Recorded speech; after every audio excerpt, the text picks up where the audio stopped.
Happy Saturday, or whatever day you're watching this, and welcome back. Because you're back, right? You're one of the 17 people that watched the last one, hopefully. If not, that's nice, because then there's more than 17 of you. Hello! If we have any new faces, hi, my name is Inky, and I draw D&D characters because D&D consumes my ever-waking thought. I'm also an art fight. I love art fight, and this year, I want to give all of my characters nice reference sheets, because I wanna.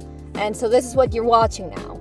As for the character, this is my character Aranna. She is an elf. She's from a prequel one-shot set 1,000 or more years in the past to one of the campaigns. Specifically, we're talking the prequel to Narin's campaign, but Aranna is also going to be tied to a different character that I haven't drawn yet, whose name is Astra. I believe I already spoke about the White Witch when I spoke about Narendra, but today, we speak about the White Witch even more. You see, Aranna over here has made it a life goal of hers to obliterate that witch. White Witch deep dive coming someday. I have plans. But for now, all you need to know is that there's this ex-Arc Fae in the material plane who sucks. She's called the White Witch. She's made everything wintry.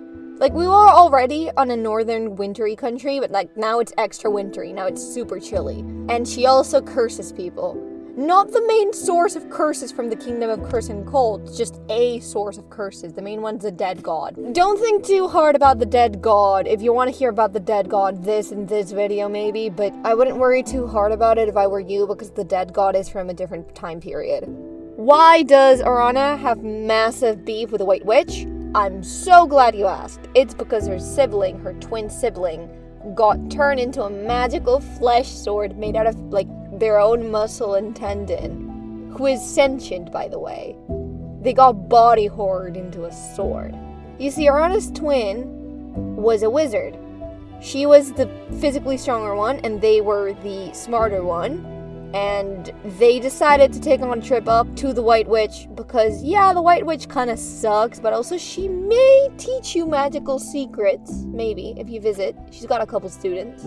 They really thought, rip to everybody else that's been cursed, but I'm different. They were not. They got turned down to be a student and got made into a sword out of their own flesh, which the White Witch then shipped back to the living relative. The White Witch is the worst. So there Aranna is, a monster hunter, who has now had her own sibling's disfigured sword body shipped back to her. So she decides the normal thing. I'm gonna kick the White Witch's butt. She goes on a decades-long training arc, because elven, and when she's strong enough, or she feels she's strong enough, she's like, okay, today's the day that it happens. I can't say that word, I'm 3 minutes in. I'm going to dispose of the White Witch permanently. In her journey to destroy the White Witch, which is the event of the one-shot, she meets with Savon, who's my friend's character, who is the champion of a different fae who doesn't like that the White Witch made everything chilly. And then they both go on up to the Sky Meadow. We'll talk about the Sky Meadow someday. All you need to know now is that the White Witch is there.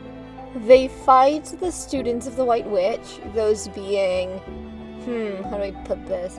Narin's great-great-great-great-great-great-granduncle, and the girlfriend-to-be in the future of Red's heist partner, Twig. Not that it particularly matters who they're connected to right now, besides the fact that they are the White Witch's students. And they fight. Savon also finds a storm giant. It's a whole thing, but we do make it up to the White Witch. We go to the White Witch's house, and she's on that, 40 chess, all according to Keikaku type of thing, where she's like, I expected you to come and try to off me. You can off me if you want, but it won't fix anything, Lamau. And Aranna's like, yeah, obviously I'm gonna do that. So she does that. It does not, in fact, turn her sibling back, who's still a flesh sword. And also, the death of the White Witch might have been rigged to set off a pseudo-cataclysmic event in the nearby city of Adel. Hey, look, everybody! Inky finally said what an Adel was. It only took her 3 years. Editing Inky here. Actually, it was more like a year and a half. Yay! We finally know what Adel is. Adel is a place. Yippee! Don't worry, you're about to get aidled super hard next week when I drop the next one, because it's gonna be the Adel character. I made an Adel character. Back to the Aranna at hand. This does not fix her sibling. She might have actually made things worse, but, like, the White Witch intended for things to be made worse. If she didn't do it, someone else would. It was pretty much set up so that it would happen anyway, so I personally do not feel particularly guilty. Things have not been fixed. Aranna, who has the right rate of body horror, insanity, and desperation to qualify as an honorary fear and hunger character, is not fine. What happens from here to, like, quote-unquote present day, or the time that most things are set in the setting, is not entirely clear. I've pitched around the idea that she goes off the deep end. The Beast, which is, like, the flowery epithet for one of the White Witch's students, is a flesh sculptor, so I think Aranna might have gone after her to try and learn flesh sculpting. Obviously not by being nice, I mean by beating her up and stealing her notes. But Aranna is not an arcanist, Aranna's not a wizard, Aranna has like a couple levels in warlock. She's mostly a rogue, really, so I do not think she has the know-how to flesh sculpt. She might have, tried and had it gone horribly wrong for her, but don't quote me on that. I don't know what's canon. I've left it up to the DM if he ever wants to have, like, a goopy melty Aranna cameo or some other horribly messed up thing. This is all I have to say this week. This one's shorter because it's just a one-shot, and it's kind of a downer. Not as much of a downer as Lantera was, but it's still kind of a downer. If you like these, I'm obligated to tell you to like, comment, and subscribe, and all the YouTuber things people tell you. And also, I'm an artist, so I take commissions if you want to commission. I have a coffee page. Commission me on my coffee page if you want to. It's Pride Month. Look at my profile picture, isn't it cute? You can get one too. They are very cheap. Okay, goodbye.